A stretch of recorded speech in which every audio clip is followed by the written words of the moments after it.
챕터 1 성경을 주신 이유 여러분의 공과 9페이지부터 함께 공부해 나가도록 하겠습니다.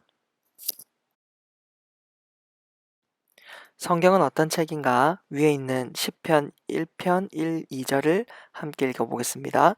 복 있는 사람은 악인들의 꾀를 따르지 아니하며 죄인들의 길에 서지 아니하며 오만한 자들의 자리에 앉지 아니하고 오직 여호와의 율법을 즐거워하여 그의 율법을 주야로 묵상하는도다.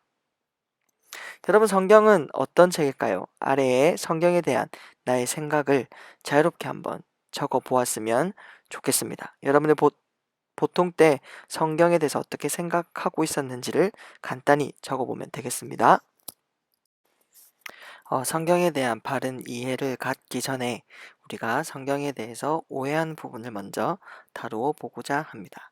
A, B를 보시면 성경에 대한 오해들이 먼저 나와 있습니다. 그 생각들을 한번 바르게 고쳐보는 시간을 가지도록 하겠습니다. 귀신은 성경책을 무서워한다. 귀신은 성경책을 무서워하는 것이 아니라 하나님의 말씀과 하나님의 말씀대로 사는 사람을 무서워하는 것입니다.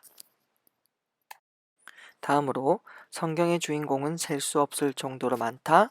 이 말이 맞습니까? 아니죠. 성경의 주인공은 오직 한 분, 예수 그리스도 밖에는 없습니다.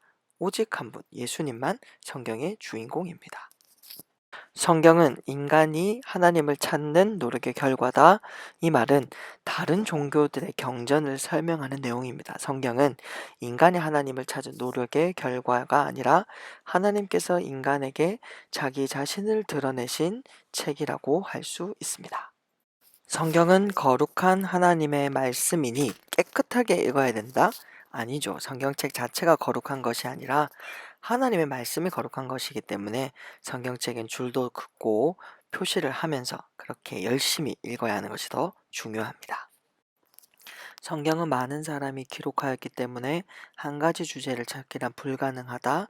이게 맞는 말일까요? 아닙니다. 성경은 40여 명의 저자들이 약 1600여 년 동안 기록하였지만 오로지 예수 그리스도의 한 가지 주제로 통일성 있게 유지되고 있습니다. 그래서 우리는 구약에서부터 신약 끝까지 성경을 읽을 때에 예수 그리스도가 누구이신지를 알게 되고 인류를 구원하신 하나님의 무한하신 사랑을 또한 깨닫게 되는 것입니다. 성경은 옛날 이스라엘의 역사일 뿐이다. 이 말도 틀렸습니다. 이스라엘 역사는 단순한 한 민족의 역사가 아니라 이 민족을 통하여 얼마나 하나님이 모든 인간을 사랑하시고 구원하시려고 하시는지 그 뜻과 계획을 드러내시는 책이기 때문에 그 모습을 통해 하나님이 우리를 살려내신다라는 사실 또한 알게 되는 것입니다. 책 11페이지 성경은 이런 책이다. 이 부분은 성경 구절을 하나씩 찾아가면서 답을 해보았으면 좋겠습니다. 1번 디모데후서 3장 15절을 보면 성경은 뭐라고 되어 있죠? 구원에 이르는 지혜가 있게 한다. 구원에 이르는 지혜라고 말하고 있습니다. 베드로전서 2장 2절은 성경은 우리에게 구원에 이르도록 자라게 한다 라고 되어 있죠. 시편 119편 105절을 보면 성경을 등, 빛으로 비유하면서 등과 빛이 되어 인생길을 밝혀준다 라고 말씀합니다. 요한 1서 1장 3절을 보면 성경은 하나님과 사귐이 있게 한다. 이제 왜냐하면 하나님 자신에 대해서 알려주시는 책이기 때문에 이 성경을 읽다 보면 하나님이 누구인지 알게 되기 때문에 하나님과 사귐이 있게 한다라고 말할 수 있습니다. 그래서 말씀을 우리가 계속 보게 된다면 앞으로 우리는 어떻게 될까요? 나에게 어떤 변화가 일어나게 될 것인가 하는 기대와 예상을 여러분 공과책에 함께 적어 보았으면 좋겠습니다. 자, 다음으로는 두 그림이 보이죠? 그냥 딱 봐도 굉장히 다른 그림입니다.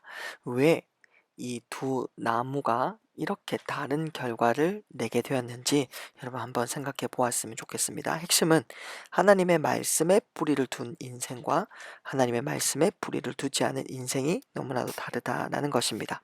이것으로 보아 하나님의 말씀은 사람을 살리고 열매 맺게 하고 우리 인생을 시들지 않도록 풍성하게 한다는 것에 핵심이 있다는 사실을 알고 내가 어느 쪽에 설 것인가 하는 선택을 하는 곰곰이 묵상하는 시간이 되었으면 좋겠습니다.